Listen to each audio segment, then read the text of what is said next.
Thursday Night Football has a great matchup as it's the battle for the lead in the NFC East as the Washington Commanders fly to Philadelphia, take on Jalen Hurts and the Eagles. My name's Tyler, here with my brother Ryan, and we're going to break down this Week 11 Thursday Night Football matchup between the Commanders and Eagles. But before we get into that, we do have a goal of getting to 100 new subscribers for these Week 11 prediction videos that we have going out. So if you haven't already, go ahead and hit that subscribe button, leave a like and a comment. Let us know who you think will win this game and why.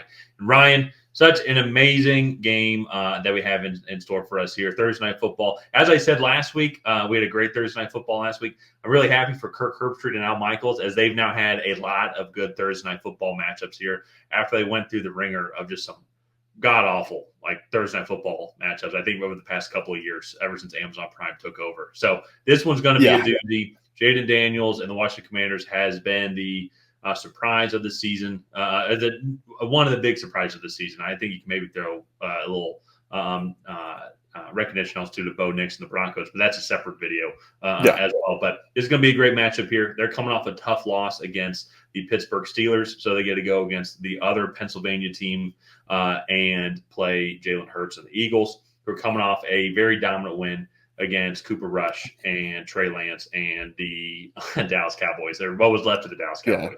Essentially. So want to throw it over to you. What do you think the Commanders have to do to come out here and take control of the NFC East and come out and come away with the victory against the Eagles on Thursday night? Yeah, one of the big things I think that's going to be big is just prevent the big play. So one of the things with the Steelers, I felt like Russell Wilson, a lot of their drives started off with some big passes. Mike Williams caught a big touchdown. Preventing receivers from winning those one-on-one situations down the field is going to be very big, because I think you look at this receiving room for the Eagles, and while Terry McLaurin is a great receiver, Devontae Smith and A.J. Brown are elite receivers. And Terry McLaurin is in that discussion also, not trying to diminish what he does. But those guys are top of the NFL at what they do, two of the highest paid receivers in the league, and rightfully so.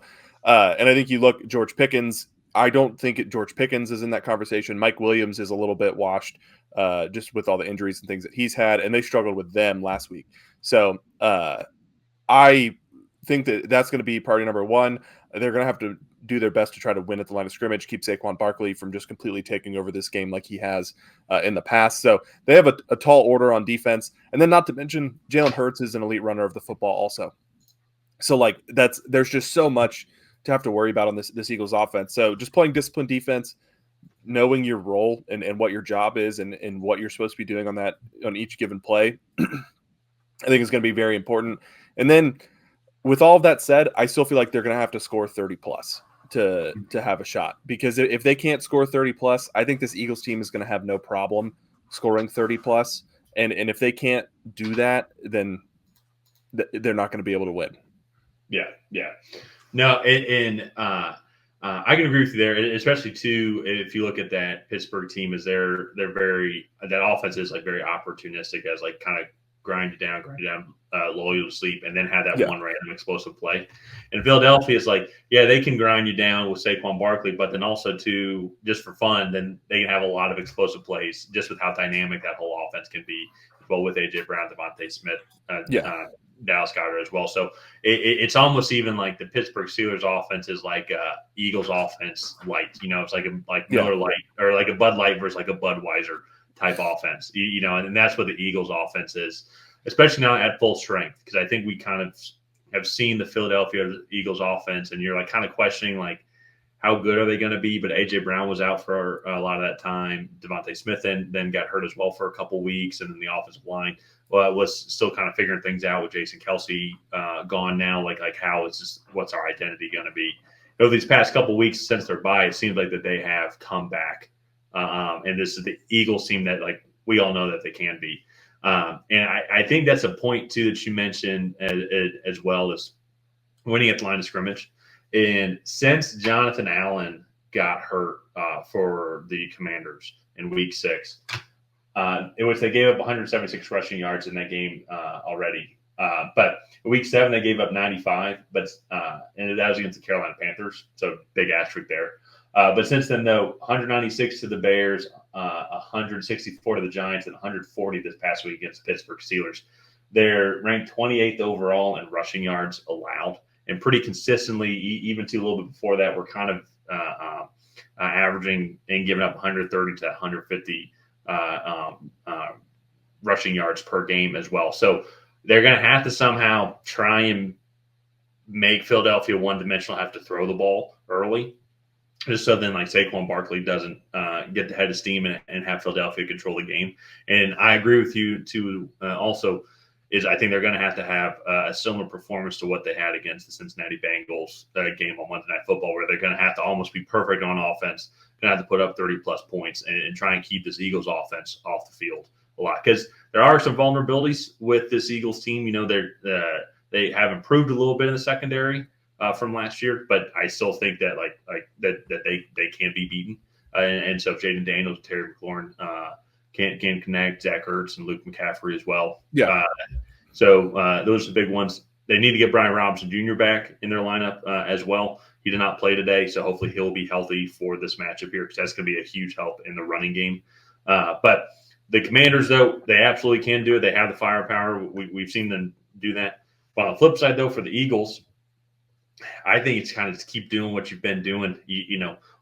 Establish the run, have everything kind of go through Saquon Barkley, Jalen Hurts. And when you do roll out the pass, Jalen Hurts, give him that option to run, because he's super effective. Probably – no, I would say outside Lamar Jackson, because I'm thinking of Josh Allen too as well. But like Jalen Hurts is, I would say, probably top 5 QB when it comes to effectiveness with his legs overall. Yeah. And I guess then too, honestly, tush push alone, if you want to include that in that category, how strong his legs are. But I think with him rolling out, though, because he's very confident, effective, very smart with the ball when it comes to rolling out and running. And then with A.J. Brown coming back healthy, it's going to be very interesting to see how this Commanders team does against this Philadelphia offense, because this is going to be one of the better offenses that they've gone up against this year. Yeah, and it's not even just like the overall talent on that offense. It's just how balanced they are. They seem to be really finding a groove. And just to kind of get into predictions here, I think I'm going to go with Philadelphia. I just think they're the more experienced team in this matchup. This defense, especially as you mentioned, since Jonathan Allen went out, they've kind of shown that they are more susceptible on the defensive side of the ball, and just not quite as stout as they were before. And I think it's still a young team. I know they have some veteran leaders, but on the offensive side of the ball, it's still just a young team. And I think this Philadelphia team comes out with the win. Just gritty veteran experience. I think it's going to be a high-scoring game. I'm going to say 35-28. 35-28. I liked it a lot. And like they've had Jersey Newton in there, and he's played well in his absence. You know, he's going to be kind of the future of that defensive line. But I still think it has just been a little bit of a noticeable dip when it comes to the rushing game. And when you're playing Philadelphia, you want to have a stout rushing defense, because with Saquon Barkley back there, and it was already going up against the Eagles and trying to stop the run against them. It was already kind of tough before Barkley got there. But I'm also going to go with Philadelphia. I'm going to go with a 35-31 Philadelphia Eagles victory. Okay.